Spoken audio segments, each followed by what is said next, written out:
Hello dear, आपका इस video के अंदर बहुत बहुत वेलकम है भाई। बहुत दिनों के बाद मिल रहे हैं हम। पहले तो मैं गांव चला गया था और फिर मैं बीमार हो गया। अब सीज़न चेंज हो रहा है तो कई दिन हो गए वीडियो बनाए। मेरे को थोड़ा सा अजीब सा लग रहा है, काफ़ी दिन हो गए। तो चलिए, ये वीडियो काफ़ी काम की है। किन स्टूडेंट के लिए? उन स्टूडेंट के लिए काम की है जो CGL टीयर 2 की तैयारी कर रहे हैं। इसके अंदर हम क्या करेंगे, जैसे हमने टीयर 1 के दी पंडित्स के मॉक टेस्ट डिस्कस किए थे, ऐसे ही टीयर 2 के दी पंडित्स के मैं मॉक टेस्ट डिस्कस करूंगा। एक चीज़ मेरे को ध्यान आ गई, बच्चे पूछ रहे थे कि सर टीयर 2 के जो मॉक टेस्ट हैं वो किसके लें। तो मेरे भाई, टीयर 2 के जो मॉक्स हैं वो किसी एक प्लेटफॉर्म पर बहुत ज़्यादा अवेलेबल है नहीं, है ना। मान लो 20 हो गए, 30 हो गए, इस टाइप से हैं, और मॉक आपको बहुत सारे देने चाहिए। और बिकॉज टीयर 1 और टीयर 2 का जो सिलेबस है वो एग्जैक्टली सेम है, तो ठीक है, तो टीयर 1 और टीयर 2 का जो सिलेबस है वो एग्जैक्टली सेम है। तो आप ऑलरेडी तैयारी कर चुके हैं, तो आप काफ़ी सारी मॉक देने की स्थिति में भी होंगे, पहले अच्छे से सब्जेक्ट कर चुके हैं। तो एक प्लेटफॉर्म के ऊपर मत जाना, मल्टीपल प्लेटफॉर्म के ले लो, और दी पंडित के भी ले लो। मैं ये बोलूँगा, मैं इसके वीडियो सोल्यूशन करवाऊंगा। जो टीयर 1 में थे वो बढ़िया रिलेवेंट एग्जाम जैसे मॉक्स थे, ठीक है। इसके अलावा टेक्स्ट बुक हो गया, RB वाले प्लेटफॉर्म के हो गए, तो आप मल्टीपल प्लेटफॉर्म के ले लो, ठीक। ओके जी। तो हर हफ्ते एक फ्री मॉक होता है वीकली, तो उस थर्ड मॉक का मैं सॉल्यूशन करवाऊंगा। पहले 2 का कराने की भी सोच रहा था, एक बार गांव चला गया, एक बार बीमार हो गया, ठीक है। तो हर सैटरडे संडे को जो मॉक टेस्ट है वो लाइव होता है, ठीक है। मॉक टेस्ट जैसे ही आप सबमिट करते हो उसके सॉल्यूशन आ जाते हैं, ठीक है। संडे को मैं वीडियो सॉल्यूशन लेकर आ जाऊंगा। क्लियर है भाई? इस बार ये मॉक टेस्ट हुआ था जिसके मैं सॉल्यूशन करवा रहा हूँ 19 और 20 अक्टूबर को। मैं मैथ के सॉल्यूशन करवाऊंगा आपको उसमें से, ठीक है। तो आपको क्या स्टेप्स फॉलो करने हैं, और ये वीडियो उन सभी बच्चों, जो भी बच्चा सीरियस है, सिंसियर है, इस बार रिजल्ट लेना है, तो ध्यान से एक बार एक वीडियो को पूरी देखना, पूरी यूज करना। आपको ये समझ में आ जाएगा कि क्या फायदा होगा आपका इन वीडियोस के अंदर, ठीक है। आपने स्टेप क्या फॉलो करने हैं वो मैं बता देता हूँ। पहले मॉक को अटेम्प्ट करना है, डायरेक्ट वीडियो नहीं देखनी। उसके बाद मॉक को एनालाइज करना है कि अच्छा यार, कहाँ पर ऐसे क्वेश्चन है जहाँ पर मैंने टाइम ज़्यादा ले लिया, जो क्वेश्चन मैं कर सकता था वो मैंने गलत कर दिया। तो मॉक को कैसे अटेम्प्ट करना है इसका भी एक तरीका होता है, मॉक को कैसे एनालाइज करना है इसका भी एक तरीका होता है, और ये बहुत ज़रूरी है। तो 2 वीडियो इस नाम से, ये वीडियो इस नाम से अटेम्प्टिंग, और ये वीडियो इस नाम से एनालाइज करने की, यूट्यूब के ऊपर अवेलेबल होंगी। इस वीडियो के डिस्क्रिप्शन में भी लिंक होगा, नहीं देखी है तो देख लेना, पहले देखी थी तो फिर देख लेना रिफ्रेश करने के लिए, ठीक है। ओके जी। और जो अपना टेलीग्राम चैनल है वो भी आप ज्वाइन कर सकते हो, क्योंकि वहाँ पर जैसे ही ये मॉक लाइव होगा, तो मैं कोशिश करता हूँ कि जैसे ही ये लाइव हो आपको टेलीग्राम चैनल के ऊपर बता दूँ कि भैया जो मॉक है वो लाइव हो गया है, ठीक है। जैसे ही मैं वीडियो सोल्यूशन बनाऊंगा मैं यहाँ पर आपको वीडियो सोल्यूशन दे दूंगा। और भी टेलीग्राम पर हर तरह की नोटिफिकेशन मिलती रहती है, जैसे ये पॉज करके एक बार ये देखो, ये डाला था मैंने कुछ टाइम पहले। तो टेलीग्राम का लिंक इस वीडियो के डिस्क्रिप्शन में। ओके जी। तो पहले आपने मॉक टेस्ट अटेम्प्ट कर लिया, उसको एनालाइज कर लिया, उसके बाद आप वीडियो सोल्यूशन देखोगे, जो मैं अभी वीडियो बना रहा हूँ ये। अगर किसी ने अटेम्प्ट नहीं किया है, एनालाइज नहीं किया, तो पहले वो काम कर लो, ठीक है। हर संडे को ये वीडियो पड़ेगी, थोड़ा मोटा ऊपर नीचे हो जाए, बीमार हो जाए बंदा तो हो सकता है मंडे को पड़ जाए, लेकिन हर संडे को पड़ेगी और सुबह सुबह पड़ेगी। कई बच्चों को ये लगता है कि मॉक तो संडे को लाइव होता है, पहले ही वीडियो डाल दी तो हमें अपनी एक्चुअल रैंक का कैसे पता चलेगा। ये फालतू का क्वेश्चन है, ठीक है। क्यों क्वेश्चन है? क्योंकि मॉक में आपकी रैंक कहाँ रही है वो मत देखो, आप खुद के पिछले मॉक से कंपेयर करो, आप इंप्रूव कर रहे हो नहीं कर रहे हो। क्योंकि रैंक तो वैसे भी लोग कुछ ना कुछ करके फ्रॉड करते ही रहते हैं, वो चाहे फ्रॉड करके फर्स्ट आना हो, हर एक प्लेटफॉर्म पर ऐसा चलता है। हम उनको नहीं रोक सकते, तो उनको रोकने के चक्कर में हम वाकई में हमें जिस तरीके से चीज़ें करनी चाहिए वैसे ना करें, वो गलत हो जाएगा, ठीक है।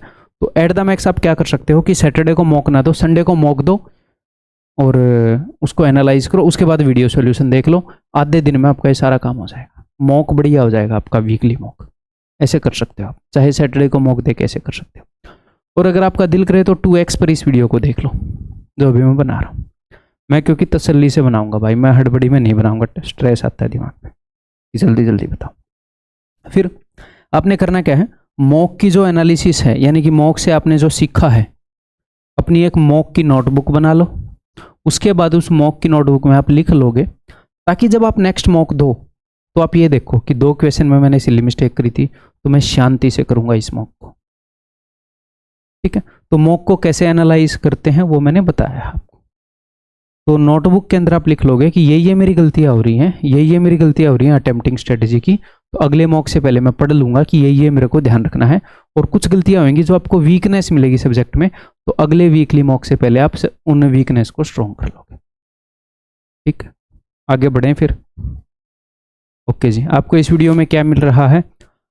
आपको इस वीडियो के अंदर सिर्फ डिफिकल्ट क्वेश्चन या सिर्फ टफ क्वेश्चन नहीं मिल रहे, आपको वो सारे क्वेश्चन मिल रहे हैं। किसी भी कारण से अगर मुझे लगता है कि मैं वैल्यू ऐड कर पाऊंगा तो मैं हर उस क्वेश्चन को डिस्कस करूंगा। किसी बच्चे के वैल्यू एडिशन नहीं होगा, किसी के होगा किसी क्वेश्चन में, तो आप पूरी वीडियो को डबल स्पीड पर देख लो। ठीक है, मैं वर्थ डिस्कसिंग क्वेश्चन करूंगा, सिर्फ डिफिकल्ट क्वेश्चन नहीं करूंगा। और इसी कारण मुझे नंबर ऑफ क्वेश्चन ज़्यादा भी डिस्कस करने पड़ेंगे, मेरा जोर भी ज़्यादा लगेगा, बट वाकई में उनसे फ़ायदा होगा तो मैं लगाऊंगा जोर। ठीक है भाई, क्लियर है? तो अटेम्प्टिंग स्ट्रेटजी हम डिस्कस करेंगे, ताकि आपका राइट माइंड सेट, ये एक ही बात है कि किस माइंड सेट से हमें पेपर जो है वो अटेम्प्ट करना चाहिए ताकि वो आए। तो इस वीडियो में 2 चीज़ें आपको मिल रही हैं। और मैं क्वेश्चंस का फुल सॉल्यूशन नहीं करवाऊंगा कि 30 के 30 क्वेश्चन का फुल सॉल्यूशन करवाऊं, नहीं। जैसे ही आप मॉक टेस्ट अटेम्प्ट करते हो, एनालाइज करते हो, आपको टेक्स्ट सॉल्यूशन तुरंत ही मिल जाता है ना, तो आप उस टेक्स्ट सॉल्यूशन को देखोगे ना, वहां से आपको पता लग जाएगा ना कई सारे क्वेश्चन। तो अगर मैं डिट्टो वही चीज़ बताऊं जो टेक्स्ट सॉल्यूशन में लिखा है, फिर तो कोई वैल्यू एडिशन नहीं हुआ। तो मैं वही चीज़ें बताऊंगा जो टेक्स्ट सॉल्यूशन से एक्स्ट्रा मैं कुछ ऐड कर पाऊँ आपको। तो टेक्स्ट सॉल्यूशन की मदद लेना। अगर मुझे ये भी लगा किसी क्वेश्चन में टेक्स्ट सॉल्यूशन उतने अच्छे से नहीं कर रखा यार, तो उसको मैं अच्छे से एक्सप्लेन कर दूंगा। तो मैं वैल्यू ऐड करने आया हूं, ऐसे नहीं फालतू में 30 के 30 क्वेश्चन का सॉल्यूशन नहीं करवाऊंगा। क्लियर है भाई? तो सिर्फ सीरियस एस्पिरेंट्स को फायदा मिलेगा। Okay, next. तो ये वीडियो मैंने बता दी। तो अब भाई, पहले आप मॉक अटेम्प्ट कर चुके हो, यही मैं मान रहा हूं, तो उसी हिसाब से हम चलते हैं। तो पहला क्वेश्चन भाई, और जो भी क्वेश्चन देखो, 3 तरह के क्वेश्चन होते हैं। किसी भी क्वेश्चन को देखकर हम 3 तरह के एक्शन ले सकते हैं। एक तो अगर हमें वो क्वेश्चन लगे, और ये आप मेरी बातें कब समझ पाओगे, जब आप अटेम्प्टिंग स्ट्रेटजी देखोगे। तो मैं ये अज्यूम कर रहा हूँ कि आपने ये देखी है। या तो हम उसको अटेम्प्ट कर सकते हैं, या हम उसको मार्क एंड रिव्यू कर सकते हैं, या फिर हम उस क्वेश्चन को स्किप कर सकते हैं। तो जिसको भी मार्क एंड रिव्यू करना है, जिसको भी स्किप करना है, एक एवरेज एस्पिरेंट बन के मैं आपको बताऊंगा। अगर मैं किसी क्वेश्चन को बोलता हूं कि यार ये तो रिपीटेटिव क्वेश्चन है, फिक्स पैटर्न का क्वेश्चन है, अगर वो आपको नहीं आता तो उस तरह के क्वेश्चन आपको कर लेने चाहिए, क्योंकि वो आपको आना चाहिए। ठीक है, अननेसेसरी फियर नहीं क्रिएट करूंगा। तो ये क्वेश्चन बहुत ही रिपीटेटिव पैटर्न का है, आपको आना चाहिए। आगे बढ़ते हैं, इसको डिस्कस नहीं करेंगे। क्वेश्चन नंबर 2, चलिए जी ये डिस्कस करते हैं। स्क्रीन काली कर लें, आ जाओ। One card is drawn from each of 2 ordinary packs of 52 cards. The probability that at least one of them, कम से कम at least one of them is an ace of hearts. तो यहाँ पर situation ये है कि अपने पास 2 गड्डियाँ रखी हैं ताशों की। 52 कार्ड्स यहाँ पर हैं और 52 कार्ड्स यहाँ पर हैं। 2 गड्डियाँ हैं अलग अलग। तो कितने फेस कार्ड होते हैं, कितने क्या होते हैं, ये बेसिक आपको पता होगा, ये अज्यूम कर रहा हूँ। ठीक है, ये बोल रहा है कि पान का इक्का, दिल का बोल रहा है, ये हिंदी में दिल का इक्का, दिल का नहीं है ये, हिंदी में पान लिखा हुआ आपको मिलेगा, पान का इक्का। ठीक है, तो इस 52 कार्ड में से एक ही है पान का इक्का। पान का इक्का कौन सा है? पान का इक्का ये है जिसके ऊपर ए लिखा हुआ है और ये वाला दिल वाला साइन है। नीचे ऐसे हो जाएगा, ऐसे उल्टा होता है। ठीक है, पान का इक्का एक ही यहाँ पर है, एक ही यहाँ पर है। तो एग्जामिनर बोल रहा है मैंने यहाँ से एक पत्ता निकाला, यहाँ से एक पत्ता निकाला, तो क्या प्रोबेबिलिटी है कि कम से कम एक पान का इक्का तो आए, कम से कम एक आए। ठीक है, तो आप 2 पत्ते निकाल रहे हो, तो एक बार सारे केसेस बताओ क्या होंगे। अगर आप 2 पत्ते निकाल रहे हो तो कितने पान के इक्के आ सकते हैं? हो सकता है पान के इक्के 0 आए, हो सकता है कि नहीं, 0 पान के इक्के आ सकते हैं। मैं 2 वे से इसको करवाऊंगा, एक जो टेक्स्ट सॉल्यूशन है वो भी समझाऊंगा और दूसरा भी। हो सकता है 0 पान का इक्का है, एक पे भी पान का इक्का ना आए, या हो सकता है एक के ऊपर पान का इक्का आ जाए। हो सकता है मैंने यहाँ से निकाला पत्ता, पान का इक्का आ गया, दूसरे पर कुछ और आ गया, या फिर यहाँ पर कुछ और आ गया पान के इक्के के अलावा, यहाँ पर पान का इक्का आ गया, ठीक है। या हो सकता है दोनों के दोनों पान के इक्के आ जाए। मैं 2 पत्ते निकाल रहा हूँ, इससे अलावा तो केस नहीं हो सकते। या तो एक भी पान का इक्का नहीं आएगा, दोनों कुछ और ही आ जाएगा, या एक पान का इक्का आ जाएगा, या दोनों पान के इक्के आ जाएंगे। जी हाँ, तो बोल रहा है कि एटलीस्ट एक पान का इक्का हो, यानी कि वो इसकी बात कर रहा है, एटलीस्ट एक का, कि कम से कम एक इक्का तो, एक से ज्यादा तो चल जाए कम से कम। तो इसकी प्रोबेबिलिटी पूछ रहा है, टोटल यही 3 केस पॉसिबल हैं, तो क्यों ना हम इसकी प्रोबेबिलिटी निकाल लें और एक में से घटा दें, क्योंकि सारे इवेंट्स की प्रोबेबिलिटी का सम 1 है, ठीक है। यानी कि 0 पान के इक्के आए, यानी कि मैंने फर्स्ट गड्डी से पत्ता निकाला तो भी पान का इक्का नहीं आया, और सेकंड गड्डी से पत्ता निकाला तो भी पान का इक्का नहीं आया, ठीक है। तो क्या प्रोबेबिलिटी है कि मैं फर्स्ट गड्डी से पत्ता निकालूं और वो पान का इक्का ना आए? तो सर पान का इक्का तो एक ही है, बाकी के जो कार्ड है वो है 51, तो उन 51 में से कुछ भी आ गया तो पान का इक्का तो नहीं होगा। तो फेवरेबल आउटकम है 51, टोटल पॉसिबल आउटकम है 52। ऐसे ही क्या प्रोबेबिलिटी है कि दूसरी गड्डी से पत्ता निकालूं और पान का इक्का ना आए? तो 51/52। तो ये हो जाएगा 50 से 1 बड़ा है तो 1 का स्क्वायर, 50 से 1 बड़ा तो 1 जोड़ दो 2601, 50 से 2 बड़ा है तो 2 का स्क्वायर, 25 में 2 जोड़ दो 2704। अपना आंसर होएगा 1 माइनस दिस, 1 माइनस दिस, ठीक है। ये है इवेंट ए जो हमें निकालना है, ये है इवेंट ए कॉम्प्लीमेंट, ठीक है। तो मैं निकाल रहा हूं प्रोबेबिलिटी ऑफ ए कॉम्प्लीमेंट। तो प्रोबेबिलिटी ऑफ ए क्या हो जाएगी? वो हो जाएगी 1 माइनस दिस, यानी कि 4 में से 1 गए 3, 7 में 6 गए 1, 103 बटे में 2704। मैंने इसको 1 में से घटाया है, यानी कि बेसिकली नीचे वाले में से ही घटाया है। तो answer is equal to option B. ये वो वाला तरीका है जो आपके ऑप्शन के अंदर था, ठीक है जी। इस क्वेश्चन को आप क्या कर सकते थे? और हाँ, एक और बात, एक चीज़ तो मैं बतानी भूल ही गया। मैं आपको एक और चीज़ बताया करूँगा, वो मैं लिखनी भूल गया। मैं आपको अपना वर्डिक्ट भी बताया करूँगा। वर्डिक्ट क्या? कि ये मॉक टेस्ट है, ये एक एवरेज स्टूडेंट के ऊपर कैसा, एक एवरेज स्टूडेंट को कैसा लगेगा, कैलकुलेटिव लगेगा, इजी लगेगा, टफ लगेगा। इससे क्या होएगा? इससे आप अननेसेसरीली डिप्रेस नहीं होगे और अननेसेसरीली खुश नहीं होगे। कोई मॉक टेस्ट ईजी है, पूरे नंबर स्कोर करके उछल रहे हो, मैं बोलूँगा यार सबके लिए ईजी था, तो अननेसेसरीली खुश नहीं होगे। कोई मॉक टेस्ट डिफिकल्ट है, उसको लेकर आप ये हो रहे यार नंबर नहीं आए, मेरी तैयारी घट गई क्या, ठीक है। तो ये मॉक टेस्ट था लेंदी। लेंदी क्यों था? मैं आपको रीजन बता देता हूं, क्योंकि जो मॉडरेट क्वेश्चन थे वो ज्यादा थे नंबर में, मॉडरेट क्वेश्चंस मोर थे नंबर में, ठीक है। तो मैं ये नहीं बोल रहा कि इसमें किसी ने, कि इसमें अच्छा स्कोर हो ही नहीं सकता। अगर बेटर टाइम मैनेजमेंट होगी तो डेफिनेटली अच्छा स्कोर होएगा। डिफिकल्ट क्वेश्चन कम थे बट मॉडरेट ज़्यादा थे, ठीक है। तो थोड़ा सा ज़्यादा टाइम आपको नॉर्मल मॉक में जितना लग रहा होगा उससे लगा होगा इसमें, ठीक है। तो वो लगा है तो टेंशन नहीं लेनी, नहीं लगा तो बढ़िया तैयारी है, फिर तो बात ही क्या है, ठीक है। तो मॉडरेट क्वेश्चन जब हम ज़्यादा कर देते हैं तो मॉडरेट क्वेश्चन में पता है क्या प्रॉब्लम है? आप यार ये हो जाएगा दिख तो रहा है, बट जब ज़्यादा मॉडरेट क्वेश्चन कर देते हो तो आपको ये लगता है क्वेश्चन तो ईजी है, डिफिकल्ट तो है नहीं, बट फिर भी ज़्यादा टाइम लग गया, मेरा ही दिमाग स्लो है क्या? तो घबराना नहीं है, ठीक है। तो ये क्वेश्चन अगर कोई प्रोबेबिलिटी में कमज़ोर है या फिर ये है कि भैया पता नहीं कैसे होएगा, प्रोबेबिलिटी को छेड़ना नहीं चाह रहा, तो मार्क एंड रिव्यू कर सकता है, कोई दिक्कत नहीं है, ठीक है। अब आगे करते हैं।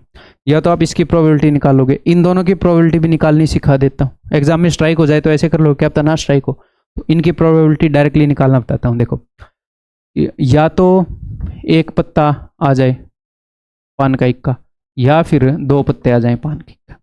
एटलीस्ट 1 में यही है ना, एटलीस्ट एक पत्ते में कम से कम एक तो आए, ठीक है। तो अगर एक पत्ता आएगा पान का इक्का, यानी कि फर्स्ट गड्डी में पान का इक्का आ गया और दूसरी गड्डी में क्या हुआ, पान का इक्का नहीं आया। या तो ये होगा, या फिर क्या होगा कि फर्स्ट गड्डी में पान का इक्का नहीं आया और दूसरी गड्डी में पान का इक्का आ गया, भाई दोनों अलग अलग गड्डियां हैं ना। या फिर क्या होगा, पहले वाले के 2 केस हो गए, या फिर ये होगा कि फर्स्ट वाली गड्डी में भी पान का इक्का आ गया एंड दूसरी वाली गड्डी में भी पान का इक्का आ गया। या तो ये वाला होगा, या ये वाला होगा, या ये वाला होगा, ठीक है। तो फर्स्ट गड्डी में पान का इक्का आ जाए तो पान का इक्का तो एक ही है, 52 में से, और दूसरी गड्डी में पान का इक्का ना आए, यानी कि पान के इक्के के अलावा जो 51 पत्ते हैं उसमें से पत्ता आ जाए कोई भी, यहाँ पर बटे 52 ही होगा। कई बार बच्चों को आदत होती है बटे में 51 करने की, एक पत्ता तो निकल गया, ये अलग अलग गड्डियां हैं, ठीक है। और यानी कि प्लस पहली गड्डी में पान का एक, अब ये सेम ही चीज है, इसी को इंटू 2 कर दो या ऐसे लिख लो, पहली गड्डी में भी पान का इक्का आ जाए यानी कि 1/52, और दूसरी गड्डी में भी पान का इक्का आ जाए यानी कि 1/52, तो इनको जोड़ लो, उत्तर हाजिर। नीचे जो है वो है 52 × 52, और ऊपर है भाई 51 × 1, 51 + 51 यानी कि 102, 102 और 103, तो 103 बटे में यही वाला अपना उत्तर था, 103/2704, ठीक है। आगे बढ़ जाऊं, क्वेश्चन नंबर 2 डूएबल है, सॉल्यूशन से कर लोगे, नॉट ए बिग डील। आगे बढ़ता हूं, क्वेश्चन नंबर 4, ठीक है, डूएबल है, कोई दिक्कत नहीं है, फर्स्ट टाइम में कर सकते हो। सिर्फ एक वैल्यू एडिशन में क्या करने वाला हूँ, जस्ट एक चीज़ बताना चाह रहा हूँ कि हमें एक बात पता है कि if a + b + c = 0 then a³ + b³ + c³ = 3abc। तो कई बार अगर एग्जामिनर ऐसे दे देता है कि a - b + c = 0, तो क्या किया करो, तो ऐसे रटना नहीं है b नेगेटिव, मतलब मैं इसको कैसे देख लेता हूँ, अगर ये किसी को मदद करे, ये पूरा a है, ये सोचने की जरूरत नहीं है कि b नेगेटिव है, आप सोच भी सकते हो, पर मैं b को -y ही मान लेता हूँ, c को, तो इन ए वे ये यही है ना कि 2x प्लस में -y प्लस में 3z = 0, a + b + c। इसको देखने के दो तरीके हैं, या तो ऐसे देख लो कि b नेगेटिव है, या फिर ऐसे देख लो कि b -y है। तो अगर आप ऐसे देखते हो तो b नेगेटिव है, पावर ये वो, ऐसे करने की जरूरत नहीं पड़ती, ठीक है, कि a + b + c 0 है, तो इसका मतलब क्या है कि a³ यानी कि 2 का क्यूब। ये सोल्व कैसे होगा ये आपने देख लिया होगा टेक्स्ट सॉल्यूशन में, कि नीचे अगर आप 2xyz एलसीएम लेते हो तो ये हो जाएगा 8x³ माइनस में y³ प्लस में 27z³। तो हमें इतना पता है कि a + b, जो b है वो -y है, पूरा नेगेटिव है ही नहीं, मैं बोल ही नहीं रहा नेगेटिव, मैं बोल रहा हूँ b -y है, a + b + c = 0 है, तो a³ ये प्लस b³ है, प्लस -y का क्यूब है, प्लस b³ + c³ क्या होगा 3abc। तो 3 गुणा में a है 2x, b है -y और c है 3z, ये 3abc होगा, और नीचे 2xyz। तो मे भी ये किसी को मदद करते थोड़ी सी, ठीक है, अदरवाइज डूएबल क्वेश्चन है, स्किप वगैरह करने लायक कुछ है नहीं इसमें। आगे बढ़ जाऊं मैं, वैल्यू पुटिंग से भी हम कर सकते हैं, ऐसी बात नहीं है।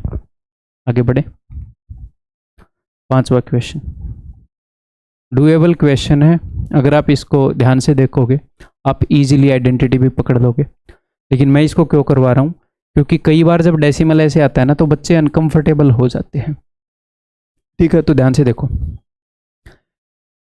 इस वाले टर्म में डेसिमल कितने के बाद है, 1 के बाद इसमें है, 1 के बाद इसमें है, तो प्रोडक्ट करोगे तो 2 के बाद, फिर प्लस के बाद ये वाला जो टर्म है इसमें भी, ओए ये क्या हो रहा है, a³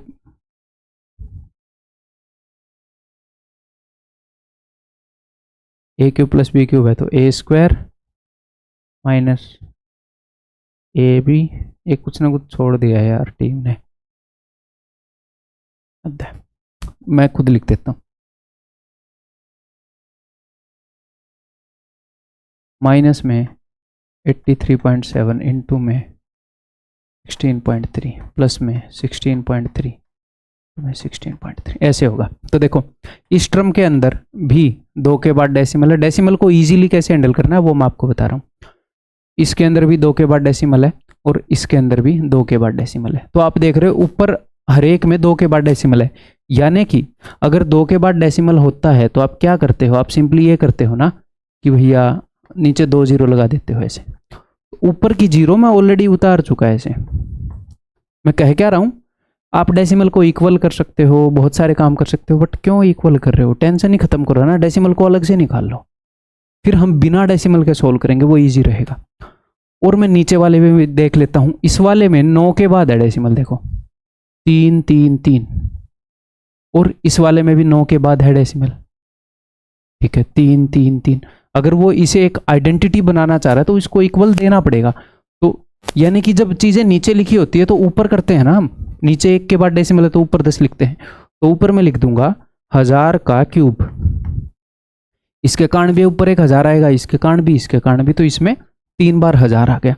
तो मैंने डेसिमल खत्म कर दिया। तो अब मैं बिना डेसिमल के जब इसको देखूंगा तो ऊपर मुझे दिख रहा है कि a² minus AB plus B² और नीचे मुझे दिख रहा है a³ प्लस B³। तो मैं जानता हूं a³ प्लस B³ के अंदर दो चीजें होती हैं, एक तो a प्लस बी और दूसरी जो ऊपर लिखी हुई है। तो a प्लस बी बच जाएगा नीचे, तो मुझे पता है नीचे क्या बच जाएगा, नीचे बच जाएगा a प्लस बी यानी कि 837 प्लस 163 यानी कि 1000।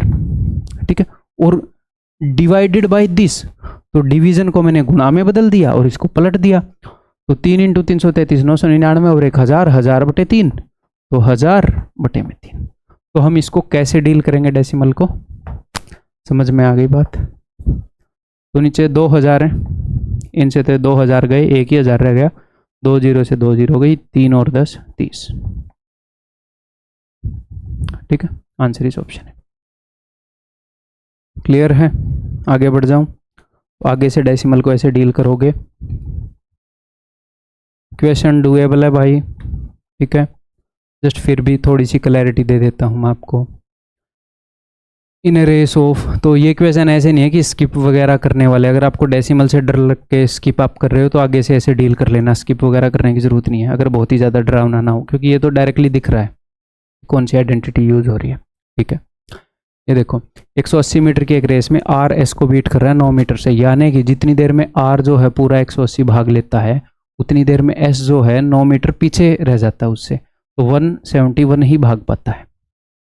ठीक है, तो ये है इनका डिस्टेंस सेम टाइम में, जितनी देर में ये इतना भागता है, और यही इनकी स्पीड का रेशियो होगा।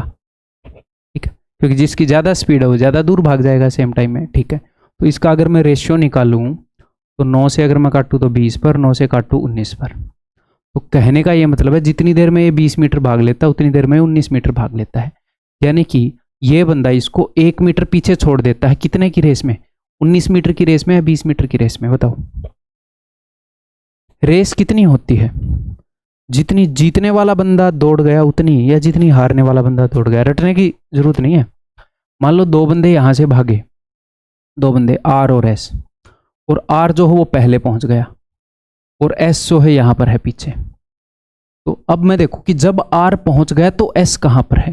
तो आर ने जितना डिस्टेंस किया उतनी रेस है। यार आर पहुंच गया, एस तो 10 मीटर पीछे है, 10 मीटर से हार गया। तो यानी कि जब 20 मीटर की रेस हो तो ये इसको 1 मीटर से हरा देगा। तो 40 मीटर की रेस होगी तो 2 मीटर से हरा देगा। 20 का 3 गुना की रेस होगी तो 3 मीटर से हरा देगा। तो ये बोल रहे हैं कि if S takes a head start of 36 meter, कि एक्स अगर 36 मीटर का हेड स्टार्ट ले तो कितना डिस्टेंस, रेस कितनी लंबी होनी चाहिए कि ताकि टाई हो जाए, यानी कि बराबर हो जाए। तो सिंपल सी बात है, चाहे एस को हरवा लो, यहां पर पीछे छोड़ लो, या यहां पर एस को आगे खड़ा कर लो, बात एक ही होती है। मान लो मैंने आर को यहां खड़ा किया और एस को आगे खड़ा कर दिया, तो जितनी देर में एस ने ये वाला डिस्टेंस भागा उतनी देर में आर ने ये वाला डिस्टेंस भाग दिया, क्योंकि टाई हो गया ना। ये बोल रहे कितनी आगे खड़ा करूं, यानी कि जितनी देर में आर ये पूरी रेस तोड़ रहा है उतनी देर में एस कितना भागेगा, इतना। तो ये गैप इतना, ये हेड स्टार्ट है, इतना कम भागा ना। तो भाई 20 मीटर की रेस हो तो ये 1 मीटर कम भागता है। ठीक है, ये बोल रहे हैं कि 36 मीटर का हेड स्टार्ट चाहिए कि 36 मीटर कम भागे, तो इस 1 का 36 गुना है 36, तो पूरी रेस कितनी होगी, इस 20 का 36 गुना, यानी कि 720। ठीक, जस्ट क्लैरिटी के लिए सोल्व किया है। मैं ऐसा मान के अगर सोल्व करने लगा कि एक एवरेज स्टूडेंट ना मान के सोल्व करूं तो मैं 2-3 क्वेश्चन ही डिस्कस करूंगा एक मॉक के अंदर, लेकिन वो बेनिफिशियल नहीं रहेगा। इसीलिए वीडियो को तेज स्पीड पे करके अगर आप देखोगे आपको कुछ ना कुछ हर एक क्वेश्चन में मिलेगा ही। ठीक है भाई, तो मैं नंबर ऑफ क्वेश्चन ज़्यादा डिस्कस करूंगा। क्वेश्चन नंबर 7 बहुत ही ईजी है, बट मैं इसको क्यों डिस्कस कर रहा हूँ बताता हूँ। देखो, आपके वहाँ पर कंप्यूटर की स्क्रीन पर ये लिखा होगा, है ना। तो एक तो आपके पास ऑप्शन आप ऐसे उठाओ, मीडियन कैसे निकालते हैं। मीडियन निकालते हैं कि हमारे सामने कितने नंबर हैं, 1 2 3 4 5 6 7 8 9 10। अगर 10 नंबर हैं तो 10 + 1/2 यानी कि 5.5 पोजीशन का नंबर निकालते हैं। सर 5.5 क्या होती है? यानी कि 5वीं और 6ठी पोजीशन पर जो नंबर हैं उनकी एवरेज। ठीक है सर, हमेशा n+1/2th पोजीशन पर हमें मीडियन मिलती है। ठीक है, तो 5वां और 6ठा नंबर निकालना पड़ेगा। एक तो तरीका है ऐसे देखने का कि एक सबसे छोटा है, फिर मैं देखूंगा 12, 8, 54 कौन सा है, 8 है, कहीं 8 से, तो ताकि सिली मिस्टेक प्रूफ आप इसको कर सको तो आप सिंपली पता है क्या करो, एज इट इज कॉपी कर लो। 12, 1, देखो करने को तो मैं यहां पर करके बता दूंगा, बट आप तो वहां पर कंप्यूटर की स्क्रीन पर लिख नहीं सकते ना, या फिर परमानेंट मार्कर ले जाने का प्लान है, एक इक्वेशन सोल्व कर पाओगे फिर। ठीक है, तो हम यहाँ पर एग्जाम में क्या कर सकते हैं, सबसे छोटा देखो, मुझे क्या चाहिए, मुझे 5वां और 6ठा नंबर चाहिए ना, सबसे छोटा देखो और काट के उसके ऊपर उसकी पोजीशन लिख दो कि ये पहला है। फिर 12 अब तक सबसे छोटा है, 8, 8 से छोटा कुछ है नहीं तो ये दूसरा है, 12 से छोटा कुछ है नहीं ये तीसरा है। कॉपी करने में टाइम नहीं लगेगा, सीधा कॉपी करो। ठीक है, ओके। फिर 12 के बाद 54, 61, 28, 45, 17 से छोटा कुछ है नहीं तो ये चौथा है, 21 से छोटा कुछ है नहीं ये 5वां है, ये 6ठा है, और 5वां और 6ठा ही चाहिए थे, वैसे मिल गए हमें। टू बी श्योर 6 के बाद 7, 8, 9, 10 की पूरे नंबर लिख लिए कि नहीं लिख लिए, चेक कर लो। 7, 8, 9, 10, हाँ जी पूरे लिखे थे। ठीक है, तो 28 और 21 49/2 ये है आपकी मीडियन। ठीक है, तो मीडियन कैसे निकालनी है, लिखना कैसे है, यही मैं ऐड ऑन कर रहा था। आगे से ऐसे कर लेना, आगे बढ़ जाऊं। नेक्स्ट, हाँ जी, तो ये जो क्वेश्चन है ये भाई साहब कैलकुलेटिव हो सकता है। ठीक है, तो अगर इसमें किसी को टाइम लगा हो या स्टार्टिंग में देख के थोड़ा ये डर लगा हो यार इसको कैसे करूं, तो बिल्कुल नॉर्मल सी बात है, आप स्टार्टिंग में इसको मार्क एंड रिव्यू कर सकते हैं, क्योंकि आपको एक बात पता है, क्या पता है कि क्वेश्चन में कंसेप्चुअली दम नहीं है कि कंसेप्चुअली बहुत डिफिकल्ट हो, but may be depending upon the values वो टाइम ले सकता है और आपका फर्स्ट राउंड में करने का दिल नहीं कर रहा, अब इसको मार्क एंड रिव्यू भी कर देंगे तो कोई गलत डिसीजन नहीं है। ठीक है, मैं अभी डिस्कस करूंगा। देखो, तो इसके करने के कई तरीके हैं, ये कैलकुलेटिव हो भी सकता है नहीं भी हो सकता है, डिपेंड करता है वैल्यूज़ पर। ठीक है, तो नंबर 1 तो मैं ये डिस्कस कर सकता हूँ, इस तरीके से कर सकता हूँ कि भाई 1600 से 1056 हुआ है तो डिस्काउंट कितने का मिला है, बताओ कितने रुपए का, क्योंकि घटाना बहुत ही ईजी है यहाँ पर। ठीक है, तो मैं देख रहा हूँ कि 544 का डिस्काउंट मिला है। ठीक है, तो 544 इस वैल्यू का कितना परसेंट है, देखो ये निकालना भी बहुत ही ईजी है। इस वैल्यू का 1% है 16 से डिवाइड हो रहा है क्या, देखो 16 × 48, 16 × 4 = 64, 34% का डिस्काउंट मिला है। अब मैं देखूंगा कौन से दो ऑप्शन है जिनको मर्ज करके 34% का डिस्काउंट मिल रहा है, तो हम वही तरीका अपनाएंगे, a + b माइनस में a × b/100। पहले कौन से ऑप्शन को चेक करोगे, पहले आप उस ऑप्शन को चेक करोगे जो चेक करना सबसे इजी है, यानी कि ऑप्शन डी को चेक करोगे। ठीक है, तो जब आप इसको चेक करोगे कि 12 + 25 माइनस में 12 × 25/100 तो बात बन जाएगी, ये हो जाएगा जी 37 माइनस 25 चौके 4 3। अगर एग्जैक्टली ये क्वेश्चन आपको एग्जाम में आए तो आप वाकई में ऑप्शन डी को चेक करोगे, बट ऐसा भी हो सकता है कि भाई यहाँ पर भी डेसिमल वाले हों और वाकई में ये जो नेट जो डिस्काउंट है वो डेसिमल में आ रहा हो, तो सर हम फिर क्या करेंगे। तो आप क्या कर सकते हो, अगर आपको ये लग रहा है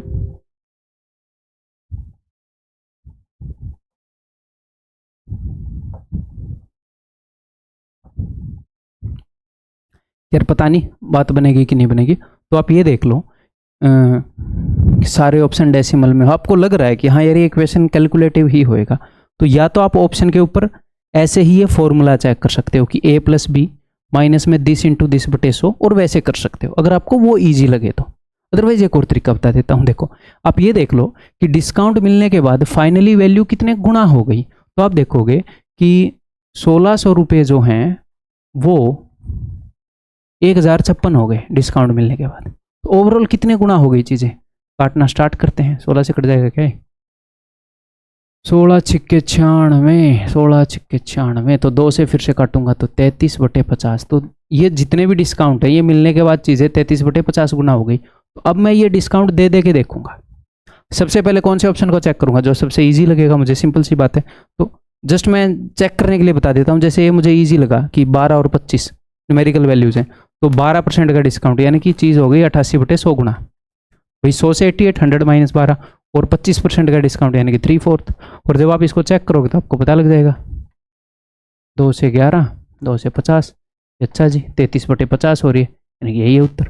किसी और ऑप्शन को चेक करोगे, सपोज ऑप्शन इसको सी को चेक करके दिखाऊँ, 20 और 17.25, तो 20% का डिस्काउंट बोले तो 80/100 यानी कि 4/5, और 17.25 का डिस्काउंट तो साइड में लिखो कि 17.25 यानी कि 17/1/4, 17 चौके 68 और 1 69/4% का डिस्काउंट।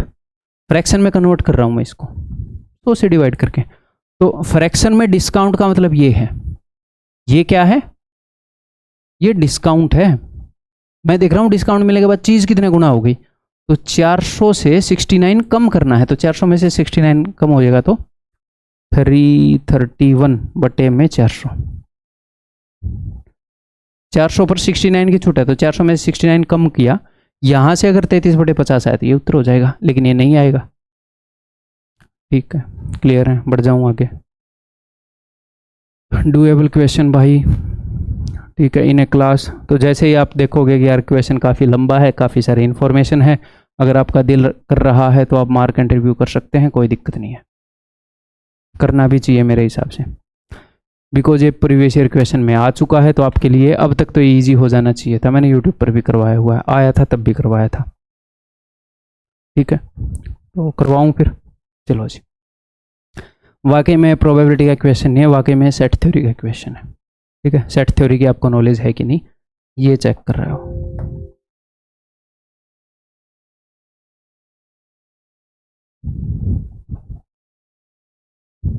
ठीक है, तो सेट के अंदर क्या होता है, जैसे मान लो, जैसे कि यहाँ पर बंदा बता रहा है ये कि एक स्कूल है, उसकी 11वीं क्लास में 45 स्टूडेंट है जिन्होंने फिजिक्स के लिए ऑप्ट किया, कुछ ने बायो के लिए, कुछ ने केमिस्ट्री के लिए। तो ये फिजिक्स वाले हैं, ये बायो वाले हैं, ये केमिस्ट्री वाले हैं। तो सेट थ्योरी की बहुत ही सिंपल अंडरस्टैंडिंग है, एक तो फॉर्मूला है, एक अंडरस्टैंडिंग है, दोनों बता देता हूँ। ठीक है, यहाँ पर बता देता हूँ। देखो, मान लो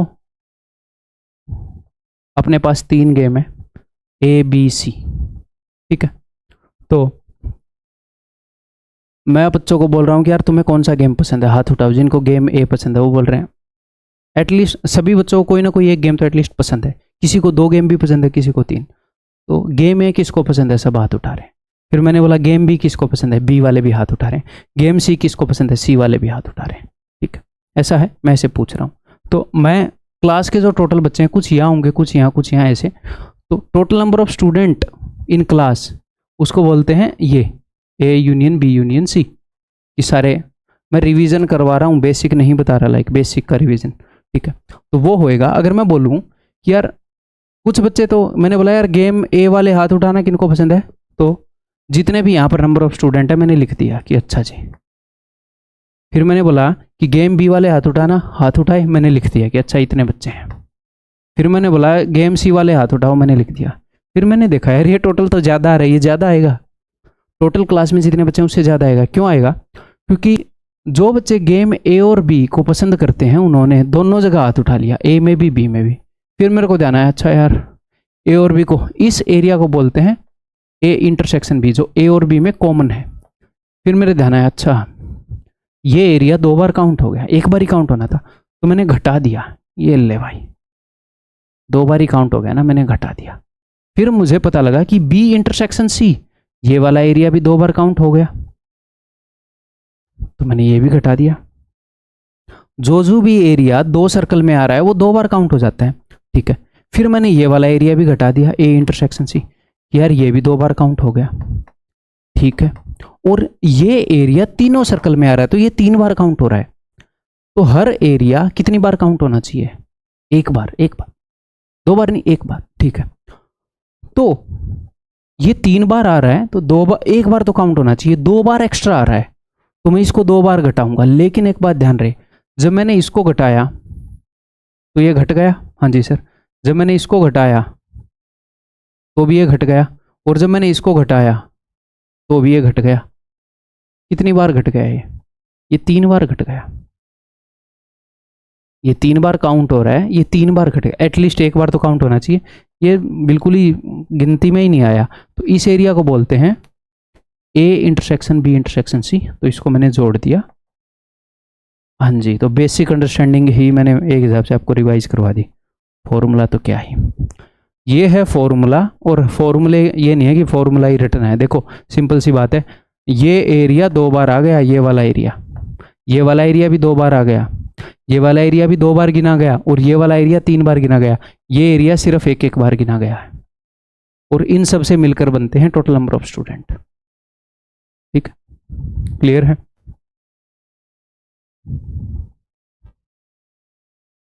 तो मैं इस फॉर्मूले को यूज नहीं करूंगा, मैं अंडरस्टैंडिंग यूज करूंगा कि कौन सा एरिया कितनी बार आया है। देखो फिजिक्स में टोटल बच्चे हैं 45, 18 स्टूडेंट है बायो में, 25 स्टूडेंट है केमिस्ट्री में। ठीक है, तो फिजिक्स में जो 45 है, इस पूरे सर्कल में 45 है, लेकिन कुछ ऐसे होंगे ना जो यहां पर होंगे, क्या पता 5 बंदे यहां पर हों, तो वो 5 बंदे फिजिक्स में भी हाथ उठाए खड़े हैं, मैंने फिजिक्स वाले गिने तब, बायो वाले गिने तब भी हाथ उठा रहे हैं, उनको 2 बार गिन लिया मैंने। यहां पर जो बंदे खड़े हैं उनको 3 बार गिन लिया हमने। ठीक है, ओके जी। तो क्या बता रहा हूं आगे, if total number of students in class 11 was 65, total number of student 65 है, टोटल नंबर ऑफ स्टूडेंट यानी कि ये, यानी कि अगर मैं हर एरिया को सिर्फ एक बार गिनूं, सिर्फ एक बार, हर स्टूडेंट को सिर्फ एक बार गिनूं, कोई एक ही स्टूडेंट है उसको 2 सब्जेक्ट पसंद है, तो मैं ये थोड़ी बोलूंगा 2 स्टूडेंट है, अरे एक ही है उसको बस 2 सब्जेक्ट पसंद है। ठीक है, तो हर एक स्टूडेंट को एक बार गिनूं तो आएगा 65। ठीक है जी, तो टोटल नंबर ऑफ स्टूडेंट है 65, 65 इज इक्वल टू, यानी कि 65 इज इक्वल टू, अब हम देखते हैं, फॉर्मूला ही यूज करूंगा मैं, हाँ फॉर्मूला ही कर रहा हूँ इन ए वे। देखो इज इक्वल टू फिजिक्स वाले स्टूडेंट 45 प्लस में बायो वाले 18, ये पूरा सर्कल भी मैंने गिन लिया। ठीक है, प्लस ये पूरा सर्कल भी मैंने गिन लिया। इसके करने के बहुत सारे तरीके हैं भाई, एक तरीका उनमें से एक बता दूंगा। ठीक है, अब देखो मैंने इस एरिया को 2 बार गिन लिया, इस एरिया को, इसको भी मैंने 2 बार गिन लिया, और इसको भी मैंने 2 बार गिन लिया। ठीक है, और उसने बताया कि 5 स्टूडेंट ऐसे हैं जो तीनों सब्जेक्ट को पसंद करते हैं। ठीक है, और उसने बताया कि ये वाला निकाल दो, ये वाला, क्या बोला उसने, उसने ये बोला है then what is the probability that this school a student chosen at random from class 11 will have chosen exactly 1 subject. अगर इस स्कूल की 11वीं क्लास से हम एक स्टूडेंट को छांटें तो क्या प्रोबेबिलिटी है कि वो एग्जैक्टली एक सब्जेक्ट को पसंद करता होगा।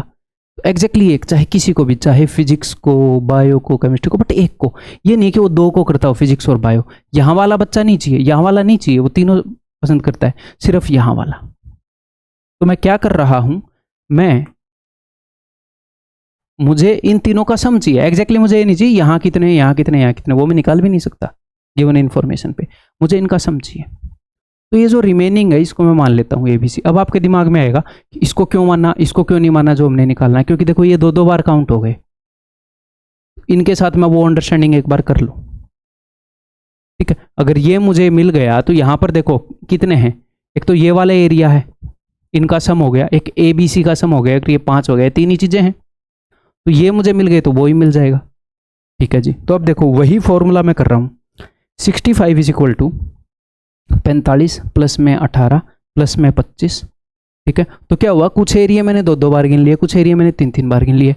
करने को मैं इस फॉर्मूले से भी कर दूँ, बट उस अंडरस्टैंडिंग से करेंगे तो ईजी पड़ेगा। तो कौन से एरिया हैं 2-2 बार गिन लिए, सर ये ए वाला एरिया कौन सा पता है, ये वाला, ये।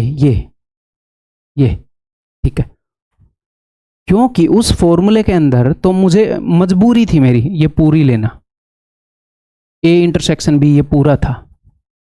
अब तो मुझे अलग अलग पता है तो मैं अंडरस्टैंडिंग से ही कर दूंगा।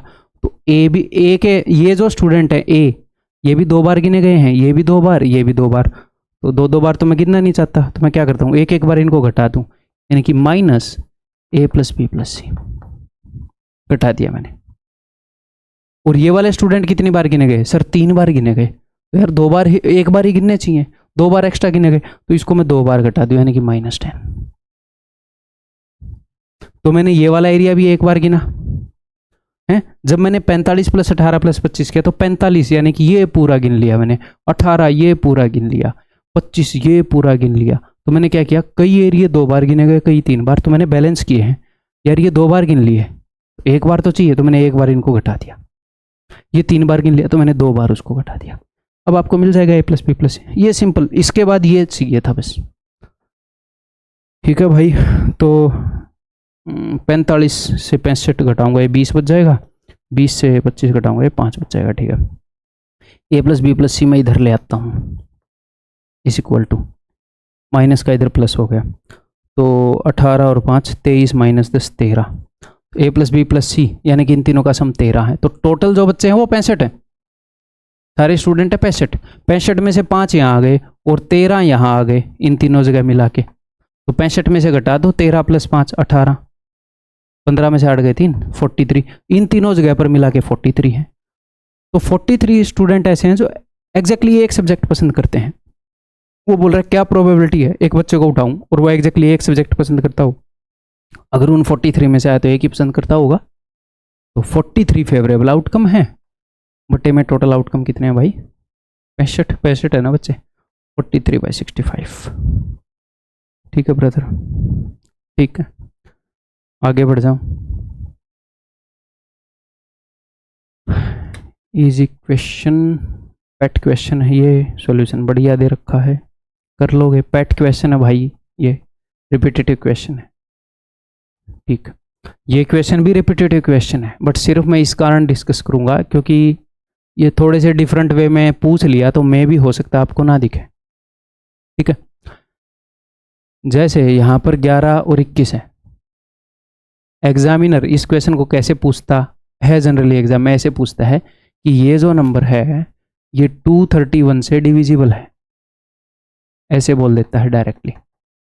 या फिर वो ये बोल देता है कि ये जो नंबर है ये 3, 7 एंड 11 से डिविजिबल है। 3 × 7 × 11 जो है वो 231 ही होता है। तो ये क्वेश्चन उसने काफ़ी बार पूछे हैं। तो अगर वो ऐसे करके दे देगा कि 7 और 3 को जोड़ दिया कि 21 एंड 11 से डिविजिबल है, या फिर ऐसे बोल दे 33 एंड 7 से डिविजिबल, बात तो सेम ही है। ठीक है, या 77 एंड 3 से डिविजिबल है, तो ऐसे करके भी दे सकता है। तो ये ना हो कि आपको उस वक्त दिखे ना, ध्यान रखना। ठीक है, क्वेश्चन को हम डिविजिबिलिटी के क्वेश्चन को डिविजिबिलिटी के रूल के हिसाब से भी कर सकते हैं, बट जब ऐसे वाला क्वेश्चन हो कि भाई मतलब एंड में ये दोनों ऐसे दे रखे हों, तो ऐसे करने में इजी रहता है कि मैं डायरेक्टली 231 से डिवाइड कर दूं, तो आप समझ ही जाओगे। सिर्फ इसमें यही थे कि कुछ बच्चों को हो सकता है ना दिखे कि 21 और 11 का जो प्रोडक्ट है वो 231 है। ठीक है, तो 3, 7 और 11 याद रखो, इनका कॉम्बिनेशन कैसे भी दे देगा। तो यहाँ पर मैं क्या करूँगा, यहाँ पर मैं बड़े से बड़ा नंबर ले लूँ, एक्स और वाई की जगह बड़े से बड़ा 99 आएगा, और उसको 231 से डिवाइड करके देख रहा हूँ कि देखता हूँ 231 से डिविजिबल नंबर से कितना बड़ा है। तो 231 दूनी 462। अब मैं क्या करता हूँ, एंड का एक डिजिट मैंने इग्नोर मारा, यहाँ भी इग्नोर मारा, 23 निम्न 207।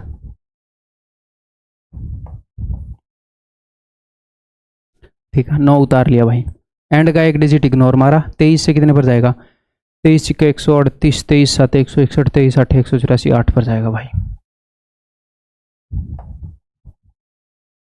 ठीक है, तो 61 एक्स्ट्रा है, 231 से डिविजिबल हो जाता है, 61 एक्स्ट्रा है, तो इसमें से 61 घटाओ, 9 में से 1 गया 8, 9 में से 6 गया 3, तो x की जगह 3 है, y की जगह 8, ऐसे ही ना। हाँ जी, वो ऐसे भी दे सकता है वो x y। तो अब सिंपली आप वैल्यू पुट करोगे जो भी उसने पूछा है और आंसर आ जाएगा। ठीक है, आगे बढ़ जाऊं।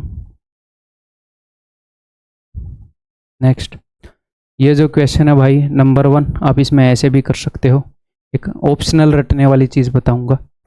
ठीक है, अदरवाइज मैं उसमें रटने में विश्वास नहीं रखता उस चीज़ को। कई चीज़ें ज़रूरी हैं रटनी, बट देखो यहाँ पर कितनी रूट है, 1 2 3 4 5 6। ठीक है, तो जो भी अंदर नंबर है 12। ठीक है, और रूट का मतलब होता है कि 1/2, पावर क्या है 1/2। तो इसीलिए मैं 2 ले रहा हूँ। तो इसकी पावर हो जाएगी 6 है तो नीचे 2 की पावर 6, ऊपर 2 की पावर 6 माइनस 1।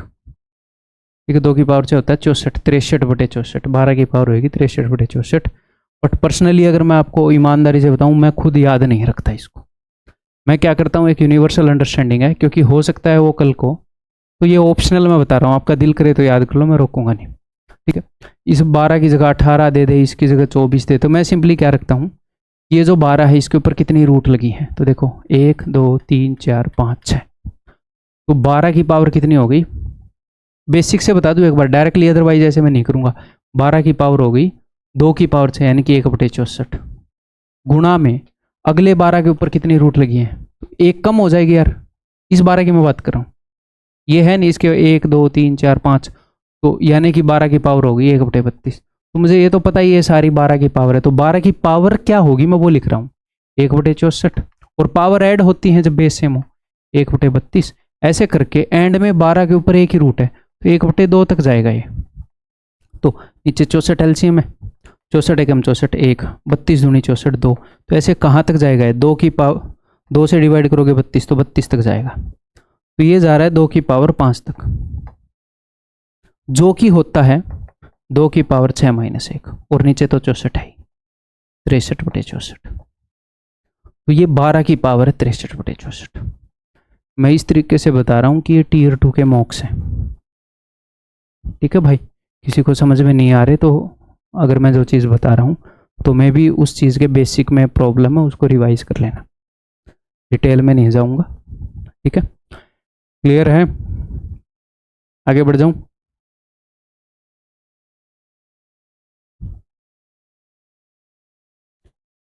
डूएबल क्वेश्चन है, टेंजेंट सेकंड, रिपीटेटिव क्वेश्चन है, रिपीटेटिव क्वेश्चन है।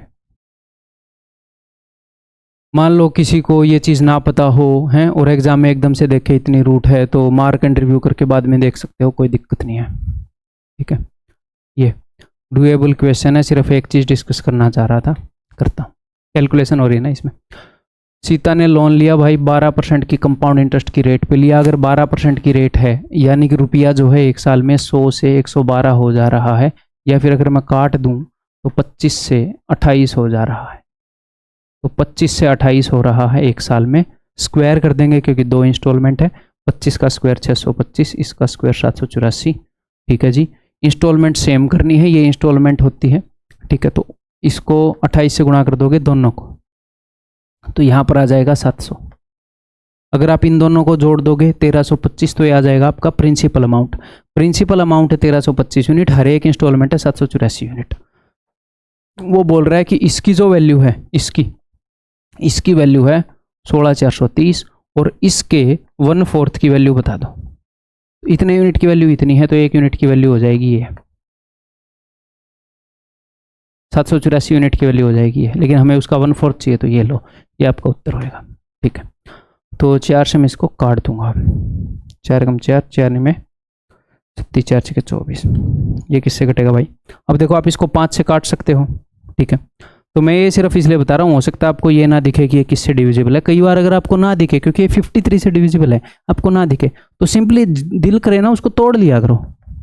नहीं भी दिखे यार बड़ा नंबर है तो ऐसे मत जाया करो 23 से कट रहे हैं क्या, 37 से कट रहे हैं क्या, लाइक ऐसे जाते हैं ना, 17 से कट रहे हैं क्या, 13 से कट रहे हैं क्या, 19 से कट रहे हैं क्या, ऐसे ऐसे बढ़ते हुए मत जाया करो। सिंपली जो टूट रहा है उसको तोड़ लो, क्योंकि जिससे भी ये कटेंगे वो तोड़ने पर सामने आ ही जाएगा। तो 5 से कट रहे होंगे, 5 तो दिख ही रहा है, और एक या 53 से भी कट रहे होंगे, तो फिर आप 53 से देखोगे तो ये कट जाएगा। ठीक, समझ में आ गई बात। तो वही मैं बोल रहा हूँ, जहां पर मैं वैल्यू ऐड कर पाऊंगा, मैं जो आपको टेक्स्ट सॉल्यूशन मिल रहे हैं ना, उनको स्टडी करके अब मैं इस तरीके से डिस्कस कर रहा हूँ कि जो सिंसियर स्टूडेंट है उसको तो मजे ही आ जाए कि हाँ। ठीक है, तो ऐसे वैल्यू एडिशन करूंगा, तो ये आप टेक्स्ट सॉल्यूशन से ही कर लोगे। ठीक है, रिपीटेटिव पैटर्न है। ठीक है जी, ये डिस्कस कर लेते हैं। If the highest common factor यानी कि HCF ऑफ x और y का HCF 13 है, तो मैंने मन ही मन में x को मान लिया है 13 इंटू ए और y को मान लिया है 13 इंटू बी, यानी कि x और y जो है उनमें मैक्सिमम 13 कॉमन है, ठीक है, ये 13 इंटू समथिंग, ये 13 इंटू समथिंग, और ए और बी में कुछ भी कॉमन नहीं है। ठीक है, ए और बी में कुछ भी कॉमन नहीं है। बोलने से ही समझ जाओ, लिखूंगा नहीं।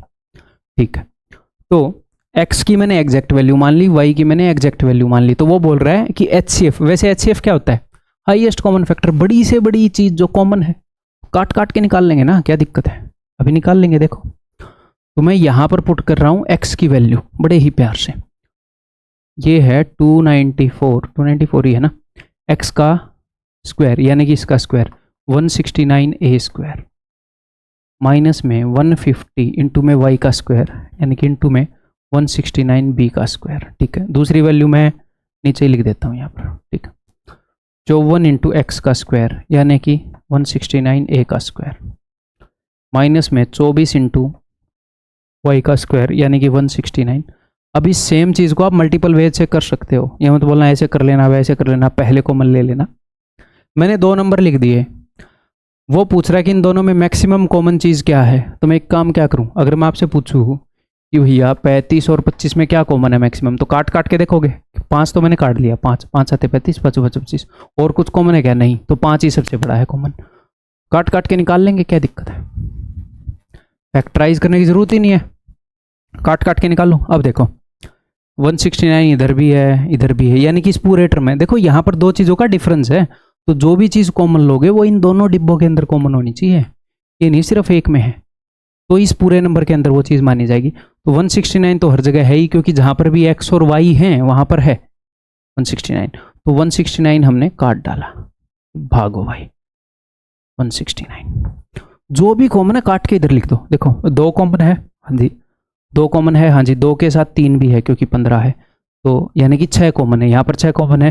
सम देखो 4 2 6, 6 कॉमन है, 9 6 54, 6 कॉमन है, यहाँ पर भी 6 कॉमन, तो मैंने 6 काट दिया, 6 चौके 24, 6 में 54, 6 से जाएगा 25 पर है, और यहाँ पर भी 6 काट दूंगा, 6 में 54, 6 चौके 24, 6 काट लिया मैंने। इसके अलावा और कुछ कॉमन है? देखो 49 और 25 में कुछ कॉमन है ही नहीं, तो अब तो नहीं बनेगी बात। हाँ, अब ये हो सकता है कि 49a square minus 25b square, इस पूरे में से कुछ निकलता हो, इसमें से कुछ निकलता हो, फर्दर सेम फैक्टर बन जाए। इस क्वेश्चन में नहीं बन रहे तो फर्दर भी हम कर सकते हैं अगर चाहें तो, अगर कॉमन निकले तो, अदरवाइज यही कॉमन निकल रहा है। वो ये बोल रहा है, तो ये क्या हो गया, जो भी मैक्सिमम कॉमन निकले वो क्या होता है? HCF। वो बोल रहा है इनका HCF किससे डिवाइड होगा? 90 से तो नहीं होगा, 90 में 15 और 6 होते हैं, 6 तो कट जाएगा, 15 कैसे कटेगा? 72 भी नहीं कटेगा, 78, 13 6 78, 6 भी कट जाएगा, 13 भी। ये ठीक है भाई, पानी पी लूँ मैं एक बार।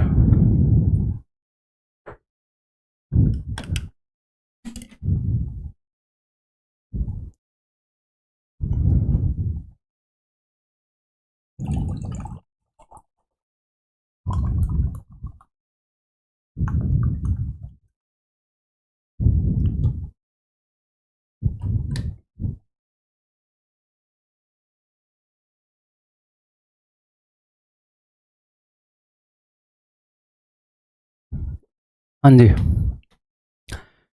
2 circle touch each other externally, तो देखो 2 सर्कल एक दूसरे को टच कर रहे हैं, डिफिकल्ट क्वेश्चन नहीं है, बस इसके अंदर एक सिचुएशन है जो आपको पता होनी चाहिए। क्या? 2 सर्कल एक दूसरे को टच करें, ये कॉमन टेंजेंट है, तो ये जो एंगल है ना, ये 90 डिग्री का होता है। ठीक है, तो ये क्यों होता है जस्ट वो प्रूव करना चाह रहा हूँ।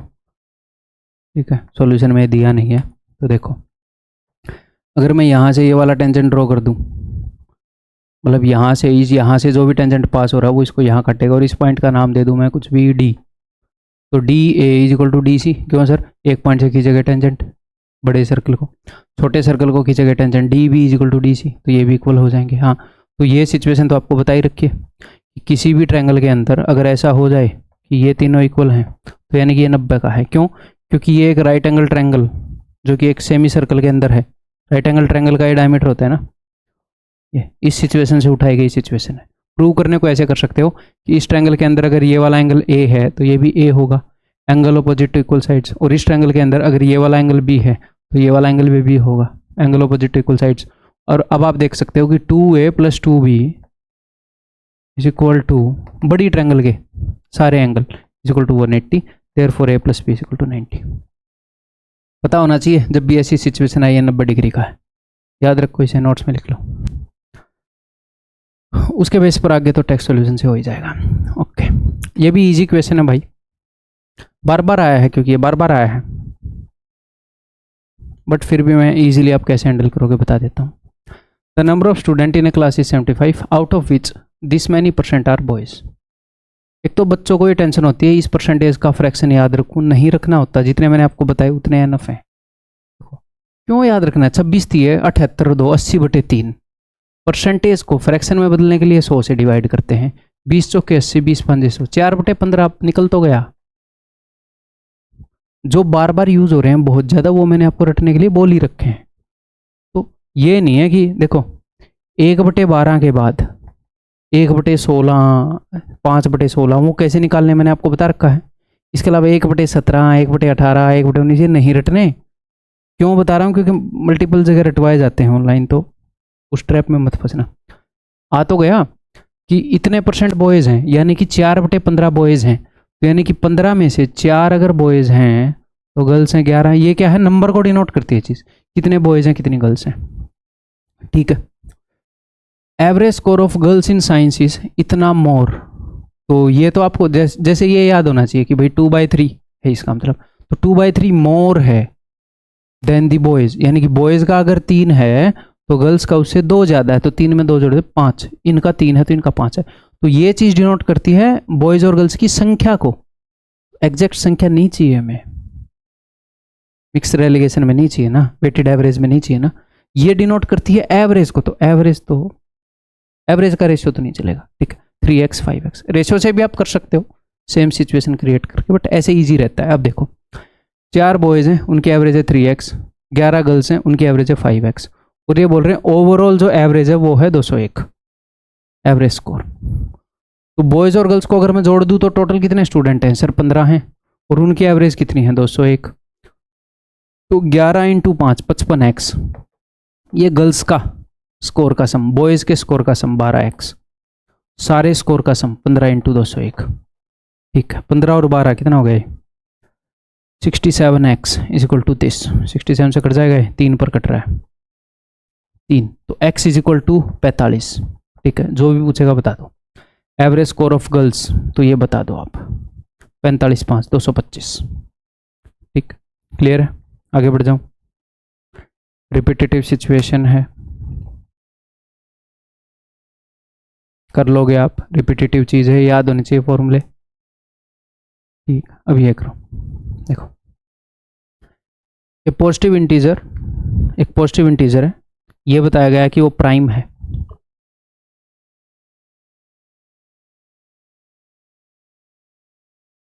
ये तो प्राइम की डेफिनेशन बताई गई है, पता ही होनी चाहिए। आगे बढ़ते हैं, ये ना भी दे तो भी कोई दिक्कत नहीं, हमें पता होनी चाहिए। Let k be a prime number strictly greater than 5। एक प्राइम नंबर है के जो कि 5 से बड़ा है। अगर वो 5 के बराबर भी ले लेता ना तो भी कोई दिक्कत नहीं थी, बट ठीक है उसने 5 से बड़ा ले लिया। के स्क्वायर प्लस 19 को अगर 12 से डिवाइड करेंगे तो क्या रिमाइंडर आएगा? देखो ध्यान से इस बात को सुनो, मज़ेदार क्वेश्चन है। वो बोल रहा 5 से बड़ा कोई प्राइम नंबर है कि उसके स्क्वायर में 19 जोड़ूंगा तो 12 से डिवाइड करने पर क्या रिमाइंडर आएगा? तो यानी कि 5 से बड़े जितने भी प्राइम नंबर हैं, अगर मैं उनकी वैल्यू लूंगा तो सेम ही उत्तर आता होगा। नहीं तो अगर 7 पर 5 से बड़े प्राइम नंबर क्या हैं? 7, 11, 13। 7 पर अलग उत्तर आए, 11 पर अलग उत्तर आए, 13 पर अलग उत्तर आए, तो आप क्या उत्तर दोगे? नन ऑफ दीज भी नहीं ऑप्शन में। फिर तो मज़ेदार बात है, 7 को पकड़ो और कर दो क्वेश्चन को। तो मैंने इसकी जगह रखा 7, 7 का स्क्वायर 49 प्लस में 19, जोड़ने की जरूरत भी नहीं है, 12 से डिवाइड कर रहा हूँ। यहाँ पर कितना रिमाइंडर? 12 चौके 48, 1, यहाँ पर 12 कम 12 7, 8 उत्तर आएगा। ठीक है भाई, तो इस क्वेश्चन को एग्जाम में कैसे करोगे? ऐसे। ठीक, अब एक फैक्ट बताता हूँ कि 2 और 3 को छोड़कर एक्सेप्ट 2 और 3 किसी भी प्राइम नंबर के स्क्वायर को डिवाइड करोगे, प्राइम नंबर के स्क्वायर को अगर आप डिवाइड करोगे किससे? 12 से, तो आपका जो रिमाइंडर आएगा दैट बी इक्वल टू 1। क्यों होगा अभी बताता हूँ, पहले आप खुद ट्राई करो क्यों हो रहा है ऐसे। मतलब 5 को डिवाइड करोगे तो भी 5 का स्क्वायर 25, 12 दूनी 24। क्यों?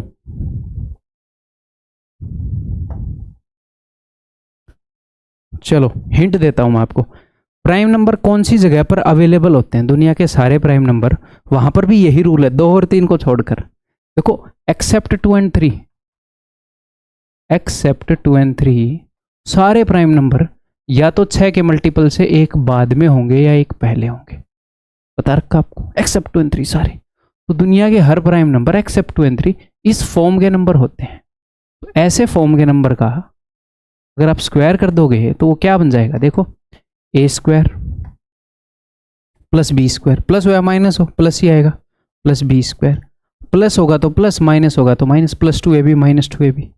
ठीक है, तो 2ab यानी कि 2 इंटू दिस तो 12n। ठीक है, तो ये अगर आप इसको 12 से डिवाइड करोगे तो ये दुनिया के हर एक प्राइम नंबर का स्क्वायर करोगे तो इसी फॉर्म में होएगा। यहां पर भी 0 रिमाइंडर आ रहा है, यहां पर भी 0 रिमाइंडर आएगा, ये 1 रिमाइंडर आएगा, तो हमेशा 1 रिमाइंडर आएगा। वैसे इस फैक्ट को इतना रटने की जरूरत नहीं है, इस चीज को याद रखो, मैंने आपको ये बहुत ही अच्छे से बता रखा है, क्योंकि प्राइम नंबर के ऊपर बहुत सारे रूल बनते हैं, कितनों को रटोगे तो इस चीज को याद रखो, ये यहाँ से सब कुछ हो जाता है। और थोड़ी सी प्रेजेंस ऑफ माइंड रखो, वैल्यू रख के कर लो। क्वेश्चन डुएबल है, फर्स्ट राउंड में अगर आप डर जाओगे यार पता नहीं कैसे होगा तो कोई दिक्कत नहीं है, बाद में कर लो, बट डुएबल है, मार्क एंड रिव्यू करो, बाद में कर लो। इजी है भाई, सॉल्यूशन से हो जाएगा, ये भी सॉल्यूशन से हो जाएगा। ठीक है, सॉल्यूशन में जो बता रखा टेक्स्ट सॉल्यूशन में उससे भी कर सकते हो या बेसिक तरीके से भी कर सकते हो। ऐसे मान लो नंबर ऑफ मैन एक्स थे, तो अगर एक्स बंदे थे 30 दिनों में काम कर देते तो काम था 30x, लेकिन बंदे कितने आए? बंदे सिर्फ x माइनस 12 ही आए और 50 दिनों में हो गया। तो ऐसे करके सोल्व करोगे तो भी x की वैल्यू आ जाएगी, वो भी ठीक है, कोई दिक्कत नहीं है। ठीक, हर एक क्वेश्चन को परफेक्ट तरीके से नहीं करना होता एग्जाम में, कहीं ये सोचो हर एक को दी बेस्ट मेथड से करूंगा। 60-70% question he the best method से होंगे, बाकी कुछ क्वेश्चन सेकंड बेस्ट मेथड से होंगे, कुछ थर्ड बेस्ट मेथड से होंगे, और एक आधे हो जाएं वही बहुत है। ठीक है, अगर मान लो फर्स्ट टाइम जब ये क्वेश्चन आया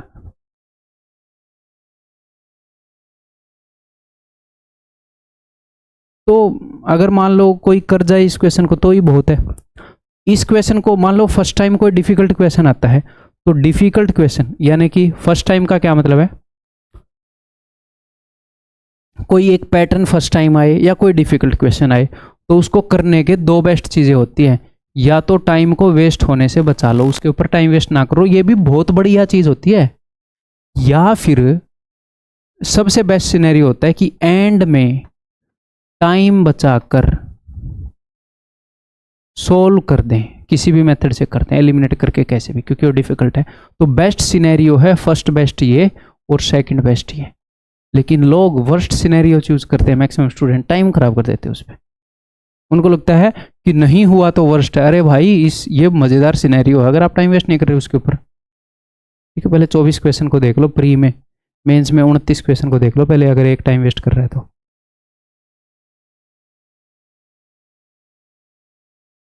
ये देखो भाई, रिपीटेटिव क्वेश्चन है, मेरे को कराने की जरूरत नहीं है, बट एक अंडरस्टैंडिंग डेवलप करना चाह रहा हूँ क्योंकि बार बार आ रहा है इसलिए करा रहा हूँ। देखो, ratio of incomes of A B and C, तो ए बी और सी की इनकम का रेशियो है 4:5:6। तो ये एक रेशियो है ना भाई, रियल वैल्यू अगर आपको निकालनी है तो इसकी कुछ ना कुछ मल्टीपल होंगी, हो सकता है 10 गुना, 20 गुना, 30 गुना, मुझे पता नहीं।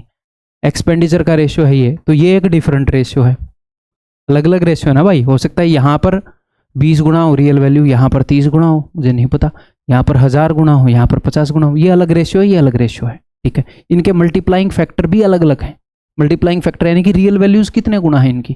ठीक है सर, तो मैं क्या चाह रहा हूं, मैं इनको मर्ज करना चाह रहा हूं ताकि मैं आपस में यूज कर पाऊं। कैसे मर्ज करूंगा? वो कुछ ना कुछ बताएगा कि ये इसके बराबर है, ये इसके बराबर है, ये इसका 25% है, ये इससे डबल है, कुछ तो वो बताएगा। उसने क्या बोला है, savings of B is 1/3 of its income, कि बी की जो सेविंग है उसकी इनकम की 1/3 है। तो इनकम और एक्सपेंडिचर में हमें चाहिए रिलेशन, तो अगर सेविंग 1/3 है तो एक्सपेंडिचर तो 2/3 होएगा। 3 में से 1 सेव कर रहा है बी, तो 3 में से 2 खर्च कर रहा होगा, यानी कि बी का एक्सपेंडिचर, ये ए है, ये बी है, ये सी, इसकी इनकम का 2/3 है। बता दिया ना रिलेशन। अब देखो, इसका मल्टीप्लाइंग फैक्टर मैंने मन ही मन में मान लिया, जो यहाँ पर लिखा है 5i, मैंने मान लिया इसकी रियल वैल्यू 5 आई है। लिखो मत X X X X Y Y Y, ऐसे मत लिखो। मान लो कि ये आई वाला है, ठीक है, तो इसकी रियल इनकम है 5i, इसकी इनकम का 2/3 है इसका एक्सपेंडिचर यानी कि 3e। तो मुझे आई और ई इनके मल्टीप्लाइंग फैक्टर्स का रेशियो मिल जाएगा। देखना बार बार आ रहे हैं ये 3 ऊपर जाएगा 9 और 5 दूनी 10 नीचे जाएगा। आई वालों को तो 9 से गुणा कर दो, ये इजीएस्ट वे है इनके मल्टीप्लाइंग फैक्टर इनको मर्ज करने का। और ई की जगह 10, ई वालों को 10 से गुणा कर दो, मजे ही मजे। कुछ निकाल लो इन रेशियोज को आपस में यूज कर लो। क्या बोल रहा हूँ, रेशियो ऑफ सेविंग। सेविंग कैसे आती है, इनकम में से एक्सपेंडिचर घटा के, तो ये हो गया 16 रेशियो 15 रेशियो 14, रेशियो ही आएगा, ये सारे रेशियोज ही हैं। ठीक, क्लियर है भाई। ये भी आप सॉल्यूशन से कर लोगे, ये भी सॉल्यूशन से कर लोगे। अगर मैं वाकई में वैल्यू एडिशन करना चाहूँगा, मैं 30 के 30 क्वेश्चन नहीं डिस्कस कर सकता, फिर ज़्यादा टाइम हो जाएगा, फिर वो वैल्यू एडिशन नहीं होगी, एफिशिएंट नहीं रहेगा उन स्टूडेंट के लिए जो सिंसियर हैं। तो टेक्स्ट सॉल्यूशन भी देखो, जैसे मैंने बताया वैसे यूज़ करो। मटेरियल मैं बना रहा हूँ ना, तो जैसे मैं बता रहा हूँ वैसे यूज़ करोगे। ये दिख रहा है आपको, नज़र आ रहा है? ठीक है जी, करें अब इसको। मज़ेदार क्वेश्चन है, इसने तंग किया होगा आपको पक्का, तो टेंशन मत लो, छोटा ही ट्रिक बताऊँगा। स्टडी इसमें आप सीखोगे चीज़। फर्स्ट टाइम में इस क्वेश्चन को क्या करोगे, स्किप या फिर मार्क एंड रिव्यू, कुछ भी करो, बढ़िया है दोनों डिसीजन। अगर कोई इन दो में से तीसरा कुछ भी काम कर रहा है, भले ही वो निकाल ले क्वेश्चन को, वो रिस्क ले रहा है, वो गलत कर रहा है, मत करो। या तो स्किप करो या मार्क एंड रिव्यू करो इस क्वेश्चन को। आपको क्वेश्चन पढ़ के मिल जाएगा कि कैलकुलेटिव है, हालांकि मैं आपको कम कैलकुलेटिव ऐसे बताऊंगा, बट क्वेश्चन पढ़ के लग जाएगा कि हाँ कैलकुलेटिव, और ये कैलकुलेटिव है।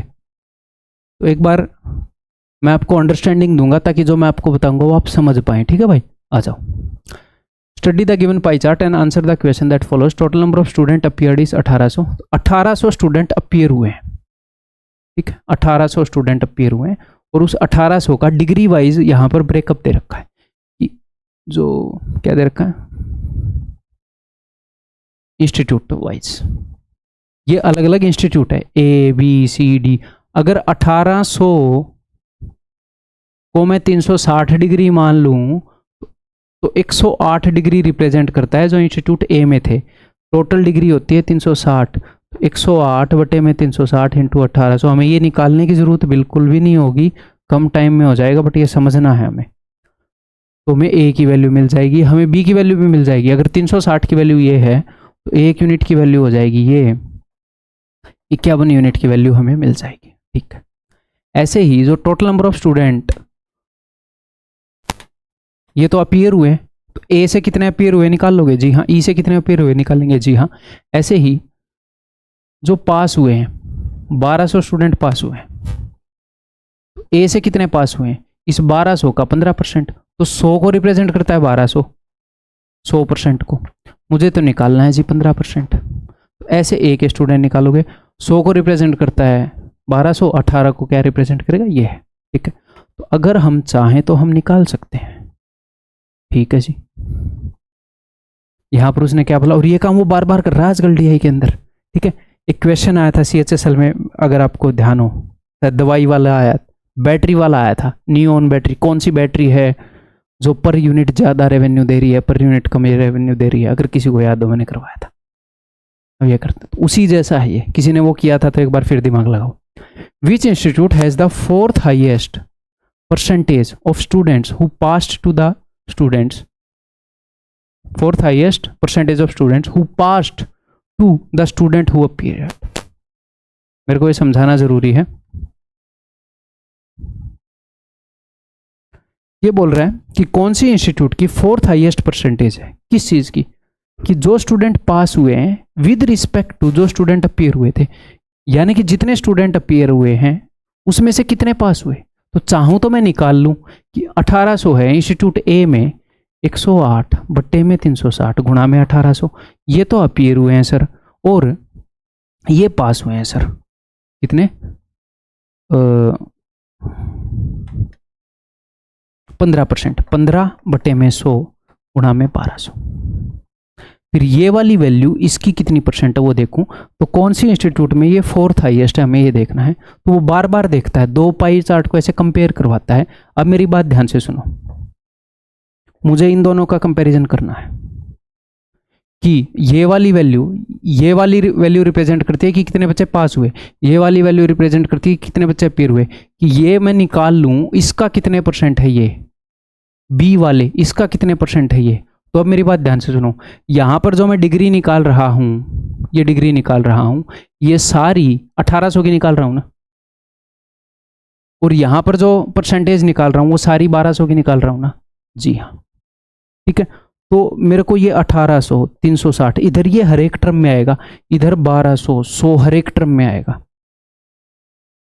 मुझे सिर्फ ये देखना है, क्या देखना है कि यहां पर जो मैं वैल्यू निकाल रहा हूं, मुझे सिर्फ कंपेयर करना है कि ये जो मैं वैल्यू है, ये यहां पर जो भी वैल्यू निकलेगी इसका 15%, ये कितना परसेंट है इसका, ये जो बड़ी सी वैल्यू निकलेगी इससे थोड़ी सी बड़ी होगी, वही 75% पास हो गए, कितने पास हो गए, ठीक है।